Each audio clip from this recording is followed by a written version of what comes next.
আচ্ছা, তোমরা দেখে ভাবছো তো এগুলো কি? এগুলো হলো বাংলাদেশের বিড়ি। তো দেখতে পাচ্ছ এগুলো বাংলাদেশের বিড়ি, এরকম টাইপের দেখতে হয়। আমাদের এখানকার বিড়িগুলো অনেক ছোট ছোট হয় আর সেগুলো শালপাতা টাইপের হয়।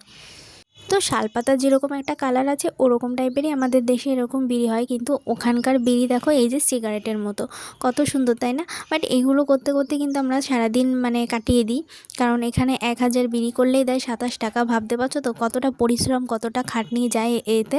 প্লাস আঠা জ্বালাতে হয়, তারপরে এই যে পিঙ্ক কালারের যে ফিল্টারগুলো দেখছি এগুলো কাটিং করতে হয়, অনেক রকমের কাজকর্ম থাকে জানো তো। একটা কথা সবসময় মাথায় রাখি যে কোনো কাজই ছোট বড় নয়। তো তোমরা দেখতেই পাচ্ছ এইগুলো কিন্তু করতে অনেকটা টাইম লাগে।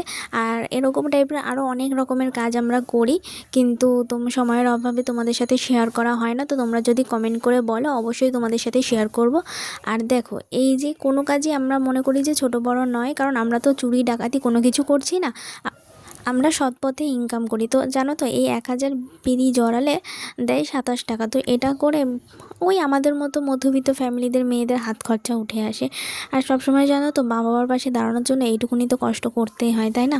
তো তো এই যে দেখতে পাচ্ছ আমার 1,000 বিড়ি কমপ্লিট হয়ে গেছে। তো আজকের ভিডিওটা এখানে এন্ড করলাম। আর চলো তোমাদেরকে একবার দেখিয়ে দিই এই যে এইগুলো করতে আমার কি কি জিনিসপত্র লাগে। তো দেখতে পাচ্ছ এই যে এই টাইপের জিনিসপত্র লাগে। তো আজকের ভিডিওটা এখানে এন্ড করলাম, টাটা।